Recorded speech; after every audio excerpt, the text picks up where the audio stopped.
మహిమ ప్రభావం గల యేసుక్రీస్తు నామములో మీకు శుభములు తెలుపుతూ బంగారు ప్రక ధ్యానిస్తూ అత్యంత అమూల్యమైన కీర్తనను ఒక సాక్ష్యాన్ని మీకు అందించాలని కోరుకుంటున్నానండి. మరి ఎంత ఎదిగినా మనం ఒదిగి ఉండాల్సిందే కదా. పదవి ఎంత పెద్దదైనా సంస్కారం ఇంకా గొప్పదని గుర్తుంచుకోవాలి. ప్రతి ఆవేశం వెనుక చెప్పలేనంత ప్రేమ ఉంటుంది. ప్రతి కోపం వెనుక చెప్పుకోలేనంత బాధ కూడా ఉంటుంది. ఎక్కువ ప్రేమ కోరుకున్న వారే ఎక్కువ నిష్ఠూర పడతారు, ఎక్కువ కోపంగా ఉంటారని గ్రహించాలండి. వాళ్ళే మేల్కొల్పునిస్తారని అర్థం చేసుకోవాలి. మరి రోల్డ్ గోల్డ్ కొత్తలో బాగానే మెరుస్తుంది, తర్వాత అసలు విలువ బయటపడుతుంది కదా. అలాగే కొందరు పరిచయం ప్రేమగానే ఉంటారు, కానీ కొన్ని రోజుల తర్వాత వారి స్వార్థం, వారి బలహీనతలు అన్నీ అర్థమైపోతాయి. జాగ్రత్త పడాలి. అందుకే క్రీస్తు కూడా చెప్పాడు, పావురాల వలె మరి నిష్కల్మషంగా ఉండాలి, పావురాల వలె వివేకంగా ఉండాలి. వివేకంగా చాలా అవసరం. నిజ జీవితంలో మనకి ఎన్నో కన్నీళ్ళు, అనుబంధాలు, ఆప్యాయతలు, నవ్వులు, మధుర జ్ఞాపకాలు, చేదు అనుభవాలు ఇవన్నీ కలబోస్తుంటాయి. మరి కొన్నాళ్ళకి కన్నీళ్ళు ఇంకిపోతాయి, నవ్వులు మాసిపోతాయి. కానీ దేవుని వాక్య ధ్యానం, వాగ్దానాల విలువ మాత్రం ఎప్పుడూ నిలిచి ఉంటుందని మనం ఆధారం చేసుకొని వాక్య ధ్యానంలోనే మనం తరిద్దాం. అయితే 34 ఎంతో చక్కటి భావాలతో ముగించుకున్నాం కదా. మళ్ళీ జ్ఞాపకం చేసుకుంటే, నీతిమంతుని ప్రార్థన బహు బలం గలదై ఉంటుంది, శక్తిగా ఉంటుంది. మరి మన ఆత్మీయత కోల్పోకూడదు. పాపం అలక్ష్యం చేస్తే మనం వినిపించుకోడు. కపటం లేనివాడు ధన్యుడు. దేవునికి మొర్ర పెడితే ఆలకిస్తాడు. విరిగినగిన వారికి సమీపంగా ఉంటాడు. నీతిమంతులకు ఆపద అనేకాల నుంచి విడిపిస్తాడు. ఇవన్నీ చక్కటి అధ్యాయం తర్వాత 34వ కీర్తనలో పూర్తిగా మనం ధ్యానించేసాం. 35వ కీర్తనలో వేదన రాశాడు. దుర్మార్గుల గురించి ఎంతో వివరంగా చెప్పుకున్నాడు, 1 నుంచి 8 వరకు. 35:4లో నా ప్రాణం తీయగోరు వారిని సిగ్గుపరచు, నాకు కీడు కలుగు చేయగోరు వారికి వాళ్ళు వెనకకు మళ్ళీపోవాలి, తీర్పు తీర్చు అని ప్రార్థించాడు. ఇలా ఒక చిన్న పాప ఈ పాస్టర్ గారు అడిగిందట, ఏంటి దావీదు వాళ్ళందరూ ఇలాగ శాపాలన్నీ పెడతాడేంటి, మరి పరలోక ప్రార్థనలో క్షమించాలని చెప్పారు కదా అని చెప్పినప్పుడు, అప్పుడు తను అర్థం కాదు కానీ ఆ పాపకి, ధర్మశాస్త్ర కాలం వేరు, కృపాకాలం వేరు. కంటికి కన్ను పంటికి పన్ను, టిట్ ఫర్ టాట్ లాగా ధర్మశాస్త్రం ఉంటే కృప క్షమించేది, మేలు కోరేది. మరి అది మాత్రం గ్రహించుకుందాం. మనం ఇప్పుడు క్షమించుకోవాలి అన్నీ. వాళ్ళు ఏం చేస్తారో తెలియదు అనుకోవాలి. 9 నుంచి 10 వచనాలు 35వ కీర్తనలో మరి తీర్పును బట్టి వందనాలు అర్పించాడు. ఎవరిని ప్రేమించారో వారే ఎదురైపోయారు. ప్రేమించిన అంటే వాళ్ళే మనకి శత్రువులు అయితే ఎట్లాగో ద్వేషిస్తారు, కానీ ప్రేమించిన వాళ్ళే మళ్ళీ ద్వేషించేటప్పటికి బాధపడిపోయాడు. వాళ్ళ కోసం నేను వ్యాధిగ్రస్తులు అయితే గొంతుపట్టు కట్టుకున్నాను, ఉపవాసం చేశాను, ఆయాసపడ్డాను, కన్సర్న్గా ఉన్నాను, వాళ్ళకి నేను చేసుకుని నాకే తిరిగి వచ్చేసింది అని ఎంతో బాధపడుతూ చెప్తున్నాడు. అతడు చిలికారు లేనట్లు, సహోదరు లేనట్లు అతను నడుచుకున్నాను. వాళ్ళ తల్లి మరిస్తే నా తల్లి మరణించాను, దుఃఖంకో వస్త్రాలు కట్టుకుని బాధపడ్డాను. మరి నేను మేలు చేశాను, నాకు కీడే చేస్తున్నారు అని బాధలో దుఃఖపడ్డాడు. అదే మాట కీర్తన 41:9లో కూడా మేలు చేసిన వారి నాపై మడమ ఎత్తాడని కూడా చెప్తుంది. అది క్రీస్తు శత్రువుల గురించి, సిలువ పట్ల కూడా అది ఒక ప్రాఫిటిక్గా ఉండొచ్చు. శత్రువులే కాదు, సహోదరుల వల్ల కూడా శ్రమలు ఎదురవుతాయి. మన సొంత వాళ్ళే మనకు ఎదురయ్యే వాళ్ళు, ఎన్నో అపార్థాలు గురయ్యే వాళ్ళు, విమర్శలు అయ్యేవాళ్ళు మనం చూడలేదా అనుభవాల్లో. 17 నుంచి 26 వరకు దుర్మార్గత్న క్రియలన్నీ వివరిస్తున్నాడు. 19లోనేమో నిర్హేతుకంగా ద్వేషించే వారిని నన్ను కన్ను గీటనేయద్దు, నా ప్రాణము సింహపు నోటుల నుండి తప్పించేసాయి. 27 నుంచి 28 వరకు ఆ వచనాలు స్తుతిస్తున్నాడు. నా నిర్దోషత్వాన్ని బట్టి మరి ఆనందిస్తున్నారు, వాళ్ళు ఉత్సాహధ్వానం చేసి సంతోషించేస్తున్నారు. అయితే నేను నిన్ను బట్టి, నా నిర్దోషత్వాన్ని బట్టి నువ్వు నన్ను బట్టి ఆనందించి ఉత్సాహం చేసి సంతోషిస్తాను, క్షేమం చూసి ఆనందిస్తాను. యెహోవా ఘనపరచబడును గాక అని ఇతను పొగుడుకుంటాడు. యథార్థవంతులు సంతోషిస్తారు. దేవుని బిడ్డలైన మనము ఆరోగ్యంగా ఆనందంగా ఉంటే మన స్వకీయులు ఆనందిస్తారు, దేవుడు కూడా మన బట్టి ఆనందిస్తాడు. అందుకే ఒక చక్కటి మాట ఉందండి 3 యోహాను పత్రికలో 2వ వచనంలో, ప్రియుడా నీ ఆత్మ వర్ధిల్లుచున్న ప్రకారము అన్ని విషయాల్లో, ప్రతీద విషయం అండి, వర్ధిల్లునట్లు సౌఖ్యంగా ఉండాలని ప్రార్థిస్తున్నాను. ఇప్పుడు నేను కూడా మరి వాట్సాప్ బిలీవర్స్ అందరూ కూడా మరి వర్ధిల్లుచు మరి సుఖంగా సౌఖ్యంగా వర్ధిల్లాలి, ఆత్మ వర్ధిల్లాలని కోరుకుంటున్నానండి. మరి ఈ రకంగా దైవం సంతోషపెట్టే వాళ్ళంగా మరి తృప్తిపరిచేవాడంగా సమాధానపరిచేవాడు దేవుడే గనుక లోకస్తుల అనుబంధాలతో మోసాలతోటి అపవిత్రతతో వాళ్ళు సుఖపడితే పడ్డారు.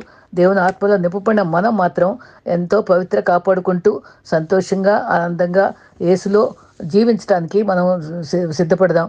మరి ఈ అపవిత్రతతో కూడిన సంపాదన నాకు వద్దు దేవా అనుకోవాలి. యాకోబు పత్రిక 1:17 కూడా శ్రేష్టమైన ప్రతి ఈవి సంపూర్ణమైన ప్రతి వరము పరసంబంధమైన అవి మరి దీవెనకరంగా మనకు ఉంటాయి కదా, అది చక్కటి బాగా చెప్పాడు. దావీదును చూచి దేవుడు ఆనందించాడు. మనలో కూడా మంచి చూసి దేవుడు ఆనందించే రీతిగా మనం బ్రతుకుదాం. ఇక 36వ వచనంలో అధ్యాయంలోకి వద్దాం. అది చాలా ప్రవచనాత్మకమైన భావగర్భితంగా ఉంది. మరి దేవుడు మనతో సూటిగా మాట్లాడేదండి. మరి ఆ ఫలం పొందే చక్కటి కీర్తన ప్రతిరోజు ఒక కీర్తన ధ్యానం చేస్తే మేలుకరం అండి. అది లవ్లీ, పవర్ఫుల్, ప్రాక్టికల్గా ఉంటాయి అని చెప్తాడు ఈ భక్తుడు. దుర్మార్గుల జీవితం తెలుపుతుంది. 36 1-3 వరకు 10 క్రియలు వాళ్ళ దుర్మార్గులు ఏం చేస్తారో అనే మాట అది ఒక్కొక్కటి జ్ఞాపకం ఉంచుకుంటే, అతిక్రమము దైవోక్తి వలె పలుకుతున్నారు, వారి దృష్టి ఎదుట భక్తే లేదు, అతిక్రమంతో నింపబడ్డారు. భక్తిహీనులు ఎలా వివరణ అండి. అకౌంటబిలిటీ లేదు, దేవునికి అప్పచెప్పాలి మన లెక్కనే ఆలోచనే లేదు. పాపము అది వాత వేయబడిన మనసాక్షి సెన్సిటివిటీ కోల్పోతారు వాళ్ళు. పాపం చురుకుదాం లేదన్నమాట, తప్పు చేసేమే అనే రియలైజేషన్ ఉండదని. దోషము మరి బట్ట బయలయ్యి చీ అని అందరూ అసహించుకునే అప్పుడు బయటపడుద్ది. వాళ్ళు ఘనహీనంగా ఉంచబడినప్పుడు అప్పుడు గ్రహించుకుంటారు. అర్థమై అప్పుడు వరకు ముఖస్తుతి అది చేస్తూనే ఉంటుంది. నోటి మాటలు కపటంగా ఉంటాయి. బుద్ధిహీనుడు అనే విచక్షణ కోల్పోతారు. ఎదుటి వారికి మేలు చేయటం మానివేస్తారు. మంచం మీద పాప యోచనలు చేస్తారు. ఇవన్నీ 1 2 3 4 5 6 వరుసగా మరి 9 ఉన్నాయండి. తర్వాత దుర్మార్గపు ఆలోచనలతో ఉంటారు. అపవిత్రమైన ఆలోచించకూడదు. పరుండుని మనం ఏం ఆలోచిస్తామో అదే కళ్ళు వస్తాయండి. కానీ నడతలు నడుచుకుంటున్నారు. 10 ఉన్నాయండి భక్తిహీనలు చేసేటువంటి. ఇవన్నీ ఒకసారి చదువుకోండి. కొన్నిసార్లు దేవునికి దూరం అయితే అప్పుడు దగ్గర అయితే ఎలా ఉంటామో అనేది కూడా ఇక్కడ వివరంగా ఉంటుంది. 4-9 వరకు వచనాల్లో దేవుని గుణగణాలని చక్కగా వర్ణించాడండి. ఆయన కృపగలవాడు, సత్యాన్ని ప్రేమించేవాడు, నీతిగలవాడు, రక్షించేవాడు, న్యాయవంతుడు. 7వ అధ్యాయంలో ఆయన ఆశ్రయించితే చాలా గొప్పగా ఉంటుంది అని కూడా చెప్పారు. మరి 8వ వచనంలో ఆయన ఇచ్చే ఆనందము గొప్పది, ఆయన జీవము, ఆయన వెలుగును వర్ణించాడు. ఆయనలో చూచే సత్యసంధత్వం మరి వివరించాడు. దేవుల్లో చూసే గుణాలు, ఆయన సన్నిధి, సమృద్ధి, సంతృప్తి అన్నీ కూడా చక్కగా వివరించారండి. 10-11 వరకు 4 కోరికలు అడిగాడు. 1, నిన్ను ఎరిగిన వారిని ఎడల నీ కృపను, యథార్థ హృదయాల ఎడల నీ నీతిని ఎడతెక్క నిలపండి ప్రభువా. గర్విష్ఠుల పాదము నా మీదకి రానియద్దు. మరి భక్తిహీనుల చేతిలో నన్ను మరి పారద్రోలు వాళ్ళ చేతిలోంచి తప్పించేసాయి. మరి వాళ్ళేమో పాపం చేసి కింద పడి ఉన్నారు, లేవలేని స్థితిలో పడి ఉన్నారు. నేనైతే తృప్తితో ఉన్నాను అని చెప్పుకున్నాడు. మరి నీ వద్ద జీవపు ఊట కలదు అని 12వ వచనంలో ఉన్నది. దాన్ని గురించి పేతురు కూడా ఒకసారి సందర్భంలో మరి రొట్టి ద్రాక్షరసం చెప్పే సమయంలో అది ఎట్లా తింటాం ఎలా తాగుతాం అనే ఆ సందర్భం వచ్చినప్పుడు పేతురు అడుగుతున్నప్పుడు ఎక్కడికి వెళ్ళగలం ప్రభువా, నీవే నిత్య జీవపు మాటలు కలవాడవు కదా అని ఎంతో స్పష్టంగా యోహాను 6:68 చెప్పుకున్నాడండి. నిజమే, మనం ఎక్కడ పోగలమండి? ఈ లోకంలో ఎక్కడుంది మనకి నెమ్మది? మనం దేవుని పాదాల దగ్గరికి వెళ్తేదే కదా అక్కడే మనకు ఆయన జీవపు ఊట, రోజు ఉబికి వచ్చేటువంటి జీవజలాలం, జీవాహారం మనకి ఇచ్చే దేవుడు కనుక ఆయన నీతి మాటలతో మనం భుజించి తృప్తి పొందాలి. మనం అది నేర్చుకుందాం. ఆ తర్వాత 37వ అధ్యాయం 37-40 వచనాలు ఉందండి. అది చాలా అద్భుతమైన వాక్యం.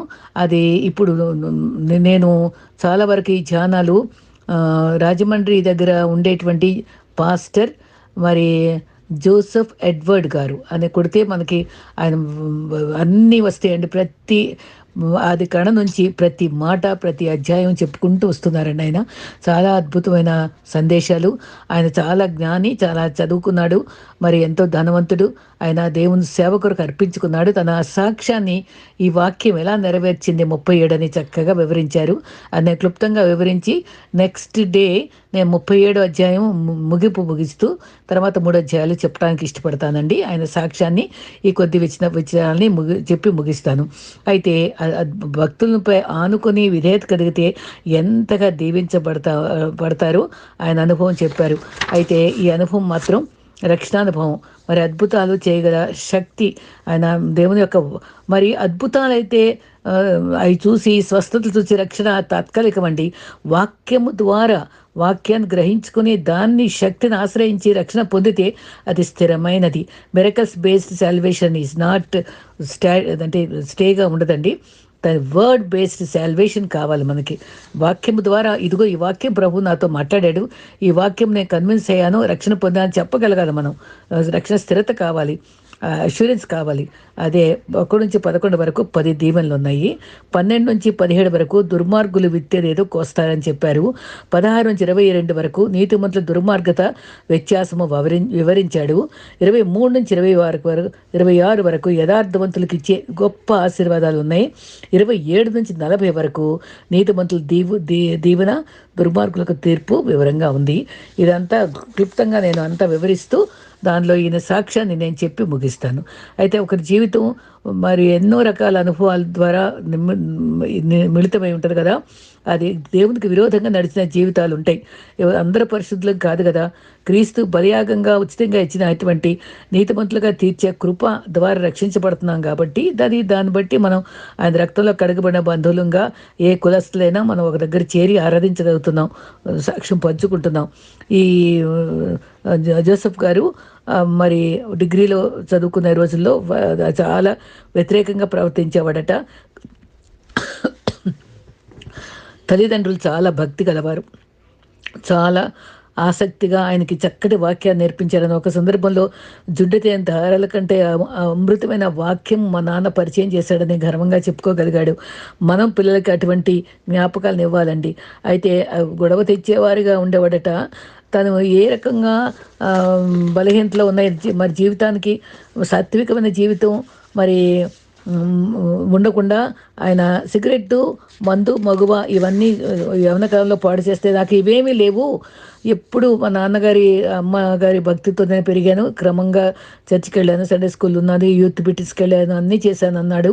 అయితే మరి కోపం ఉండేదటండి. ఆ కోపం ఎటువంటి కోపం అంటే కోపం వచ్చిందంటే చేయెత్తటమే, ఇంకా ఏమి ఆపడట. రిబల్లియస్గా ఉండేవాడట. వాళ్ళ నాన్న అమ్మ భయపడిపోయేవాళ్ళు అంటే కోపానికి. మరి ఎంతో మంచివాడిని అని తలిచేవాడు, ఎందుకంటే ఈ 3 లేవు కదా అని. అయితే ఇంకా కోపం అనే పాపం దాగుందని, ఆ పాపం మరి కొట్టడం కూడా పాపం అని అదే వివరంగా గ్రహించలేకపోయాడు. అమ్మ చెప్తూ లెక్క చేయలేదు. ఎవరైనా కొడితే తిడితే మాత్రం వెళ్ళి రక్తం కళ దూసేదాకా కొట్టడమే. ఈ పరిస్థితుల్లో అధికారులు కూడా ఇంటిలో టీసీ ఇచ్చి పంపించేశారు. ఆ యవనంలో అంత ఉడుకు రక్తంగా ఉండేదట, పౌరుషంగా ఉండేవాడట. మరి ఒక్కోసారి ఎవరో దారెమ్మట పోతూ బూతులు తిట్టుకుంటా అమ్మాయిలను ఎవరో గొడవ పెడుతుంటే చదువుకుంటున్న వాడల్లా బయటకు వచ్చేసి వాళ్ళ నలుగురిని బాగా గట్టిగా కొట్టేశాడంట. ఇంకా కోపం తీరక పక్కన భలే కొట్టావని అని ఎవరో సంతోషపడితే ఎక్కడ వాళ్ళ ఇల్లు అడ్రస్ అంటే చెప్పాడట. చెప్తే అది వెళ్ళిపోయి వాళ్ళని రక్తం కళ చూద్దామని ఊగిపోతుంటే వాళ్ళ అమ్మ గ్రహించుకుని ఒక గదిలో తాళం వేసేసిందట. వాళ్ళ నాన్నగారేమో ఆ అడ్రస్ కనుక్కొని వెళ్ళి వీళ్ళు చాలా ట్రబుల్సము, రోజు రోడ్డు మీద గొడవ పెడుతున్నారని చెప్తే వాళ్ళని జైల్లో వేసి వాళ్ళని బాగా కొట్టారట. అయితే తర్వాత వీళ్ళే వెళ్ళి క్షమించమని అడిగి వాళ్ళని వదిలిపెట్టారట. వాళ్ళందరూ మళ్ళీ క్షమాపణ అడిగి వెళ్ళి మామూలు అయిపోయారట. అయితే ఈయన ఆ రోజు వాళ్ళమ్మ గదిలో పెట్టినప్పుడు అటండి చాలా ఆవేశపడి తలుపులు వేసేసుకుని అమ్మ వెళ్ళిపోతే తీసేవాళ్ళాక అక్కడ రెస్ట్లెస్గా ఉన్న టైంలో ఎదురుగుండా బైబిల్ కనబడిందంట. కొట్టడానికి వెళ్ళడానికి కూడా ప్రార్థన చేసుకునేవాడట, అంత సిన్సియర్గా ఉండేవాడట. అయితే ఆ రోజు ఆ బైబిల్ కనబడగానే గబగబా వెళ్ళి ఆ బైబిల్, ప్రభువా నేను కోపంగా ఉన్నాను, నువ్వు ఏం మాట్లాడతావు ఈ బైబిల్తో, ఈసారి మాట్లాడు, అమ్మ ఇలా చేసింది అని చెప్పి వినయంగా ఆ బైబిల్ దగ్గర తీసుకొని వచ్చి తీసి చూశాడట. అప్పుడు అది చూడగానే కనబడిన వాక్యం కోపంతో తిరుగుతూ అప్పుడు 37:8 వచనం దొరికిందంటండి. మరి వెంటనే ఆ వాక్యం చూడగానే 37వ అధ్యాయము కీర్తనలో 8వ వచనం మోకరించాడట. అది జీవితం మార్చిందట. ఒక్క మాట చూడండి. నిజంగా ఎన్ని బైబిల్లో వాక్యాలు ఉంటే ఏ వాక్యం ఎవరిని రక్షిస్తుందో మనం ఊహించలేమండి. నేను సాక్ష్యంలో ప్రతి మాట సాక్ష్యంగా వాళ్ళ వాడుకున్న వాక్యాన్ని నేను వాళ్ళ ముందు పెడతానండి, ఆ సాక్ష్యం ముందు. ఎందుకంటే అది చాలా ప్రభావితం చేస్తుంది చాలామందిని. సాక్షి కంటే ఎక్కువ ఆ వాక్యం నాకు నచ్చిందంటారు కొందరు. మరి కోపం మానము, ఆగ్రహం విడిచిపెట్టుము, వ్యసనంను విడిచిపెట్టుకునము, అది కీడుకే కారణమగును మాట. కోపం మానము, ఆగ్రహం విడిచిపెట్టుము, అది కీడుకే కారణం అనే మాట వెంటనే మోకరించి కన్నీటితో తన పాపాలు ఒప్పుకొని, నా తల్లి నేను తప్పు అని చెప్పినప్పుడు నేను గ్రహించలేకపోయాను ప్రభు అని పశ్చాత్తాపడ్డారట. ఆ క్షణం నుంచి తన జీవితం మారిపోయింది. మరి ఆ తర్వాత అటండి అంత సాత్వికంగా మాట్లాడుతూ చూసేవరే, నీవేనా జోసఫ్వి, ఇంతకుముందు ఎంత కఠినంగా మాట్లాడేవాడివి, రూడ్డుగా ఉండేవాడివి, ఇంత మారిపోయావని ఆశ్చర్యపడ్డారట. నిజమే, పాతవి గతించెను, సమస్తము నూతనమాయెను. నన్ను సేవకు ప్రభు పిలిచారు. తర్వాత ప్రేమగా మాట్లాడటం జరిగింది. మరొక సందర్భంలో ఒకసారి ఆయన అదంటే ఒక పెద్ద ఏదో బిల్డింగ్ కన్స్ట్రక్షన్ చేయడానికి ఆయన మరి పెళ్ళయింది, ఇద్దరు పాపలు, ఇద్దరు అమ్మాయిలు, చిన్న చిన్న పిల్లలే. మరి అక్కడ కన్స్ట్రక్ట్ అప్పుడు అక్కడ ఎవరో గొడవ తెచ్చారంట, ఇది అడ్డుగా వచ్చిందని. అదేమో లారీలో ఎన్ని సామానం తెచ్చినాయి అన్నీ అద్దె ఇవ్వాలి, వాళ్ళేమో ఆలస్యం చేస్తున్నారు. తనేమో చాలా బాధపడిపోయి కోపం వస్తుంది. మరి వాళ్ళు ఆ పక్కది ఇది మా స్థలం దగ్గర ఇక్కడ పెట్టారు అక్కడ పెట్టారు అని జాప్యం చేస్తూ వాళ్ళని లేట్ చేస్తున్నారట.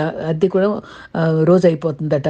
ఆ టైంలో ఏం చేయక తోచక అవన్నీ అక్కడ పెట్టి ఇంకా బాగా అసహాయ స్థితిలో ఆయన కారు పక్కనే మరి ఒక పక్క నిలబడి తల వంచుకొని ప్రార్థన చేసుకున్నారట. ప్రభువా, నాకు ఏం చేయాలో తోచట్లేదు, నాకు ఎంతో పెద్ద పని ఉంది ఇక్కడ, నన్ను నష్టమైపోద్ది, నాకు ఒక అద్దె కూడా, ఈ గొడవ ఎలా సర్దుకోవాలి నేనని ప్రార్థన చేశాడట. మళ్ళీ మరి 37వ కీర్తన వచ్చిందట. ఆయన ఒక సమయంలోనండి ఎవరు సలహాలు ఇవ్వలేనప్పుడు, మనకెవరు ఆదరించలేనప్పుడు నీ వాక్యమే నన్ను బ్రతికించెను, బాధల్లో నెమ్మది ఇచ్చాను అనే మాట నిజంగా సత్యం అండి. నేను కట్టడాలు నేర్చుకుంటే శ్రమనందుటే మేలాయను, నీ వాక్యం నన్ను బ్రతికించింది, కాలు జారని అనుకున్నప్పుడు నీ వాక్యమే నిలబెట్టింది. ఎన్ని బలమైన వాక్యాలు ఉన్నాయండి. ఈయనప్పుడు వెంటనే అది తీసి ఆ వాక్యం చదువుకున్నారట. అదే నిజంగానండి, సలహా ఇచ్చేవాళ్ళు మనకి చెడు సలహాలు ఇచ్చి దిగజార్చే వాళ్ళు చాలామంది ఉంటారు. సొలొమోను కొడుకు రెహబాంకి ఎంత భయంకరమైన సలహాలు ఇచ్చి అది చీలిపోయింది కదండి. మన ఇశ్రాయేలు జనాంగంలో ఈ 2 గోత్రాలు వేరు, 10 గోత్రాలు వేరు చీల్చడానికి వాడే కారణమయ్యాడు. అయితే కనిపించాయి. అప్పుడు ఎంత చక్కటి వాక్యం మనకు కూడా అది వర్తిస్తుందండి. ఈరోజు నీ మార్గం యెహోవాకు అప్పగించుము, నీ మార్గము యెహోవాకు అప్పగించము, నీవు ఆయన నమ్ముకొనుము, ఆయన నీ కార్యములన్నీ సఫలము చేయను. ఈరోజు వాక్యం మనకండి వాగ్దానం ఇది. వెలుగు వలె నీ నీతిని, మధ్యాహ్నం వలె నీ నిర్దోషత్వమును వెల్లడిచివచ్చును. యెహోవా ఎదుట మౌనంగా ఉండి ఆయన కొరకు కనిపెట్టు. ఈ మాట తను తాకిందటండి. యెహోవా మౌనంగా ఉండు, కనిపెట్టు. ఈయన పక్షంగా అరిచే వాళ్ళందరినీ వెంటనే కంట్రోల్ చేసి ఎవరు ఏం అరవద్దురా వాళ్ళ మీద, నేను కూడా అరవనని చెప్పి మౌనంగా అరగంట ఉండేటప్పుడు కంటండి తన మార్గం వద్దుల వారిని చూసి వ్యసనపడకు. ఇవన్నీ ఆ వాక్యాలు 37వ అధ్యాయంలో ఉన్నాయండి, 5-6లో. అప్పుడు కాసేపటికటండి వాళ్ళే దగ్గరికి వచ్చి, అయ్యా ఇక్కడంతా కలపంతా ఎక్స్ట్రా వేస్టెడ్గా ఉంది కదా, దీన్ని ఏం చేస్తారు మీరు అని అంటే, మీరు అమ్ముతారా, ఏం చేస్తారంటే, ఏం అమ్మను నేను, నీకు కావాలంటే తీసుకో అన్నాడంట. వాడు ఎంతో సంతోషపడిపోయి అక్కడ ఆ పేటలో అందరికీ చెప్పి అందరినీ మౌనంగా చేసేసి మార్చేసేసి ఎంతో ఆప్యాయంగా అయ్యా అనుకుంటూ దగ్గరికి వచ్చారట. అదే తర్వాత మీకు ఇక్కడ ఈ ప్రాంతం అంతా వాచ్మెన్గా ఉంటాను, మీకు ఎవరన్నా ఉన్నారా, మేము ఎవరన్నా ఉండవా అంటేడికి, ఉంటారా ఎవరన్నా అంటే, మేము ఉంటాం అన్నారట. ఆ పేట అంతా వాళ్ళు చాలా సౌమ్యంగా మారిపోయి ఎంతో ప్రేమగా ఉండటానికి దేవుడు సహకరించాడంట. చూడండి వాక్యం ఎంత చక్కగా అది చేసిందో. సాత్వికులు ధన్యులు, వారి భూలోకం స్వతంత్రించుకుంటారు. మరి నిజంగా పరిస్థితులు మార్చాడు. మరి క్రీస్తు కీర్తనలు నిజంగా దాంట్లో జీవం ఉందండి. అది ఎంతకాలం క్రితం రాయబడింది. మరి దావీదుకి మరి క్రీస్తు పుట్టిన దానికి 1000 సంవత్సరాలు అయితే, క్రీస్తుకే మనకి 2000 అంటే 3000 క్రితం రాయబడిన ఈ కీర్తన ఫ్రెష్గా మనతో మాట్లాడుతుందండి. జీవం కలిగి ఉట్టుపడుతుంది. కాబట్టి ఈ వాక్యానికి మనకి కోపానికి పరిధి ఉంటుంది. కోపం మానము, ఆగ్రహం విడిచిపెట్టాలి, పగ తీర్చడం ఆయన పని. కాబట్టి మనం సౌమ్యంగా క్రైస్తవులంగా వాక్యంపై ఆధారపడి బ్రతుకుదాం.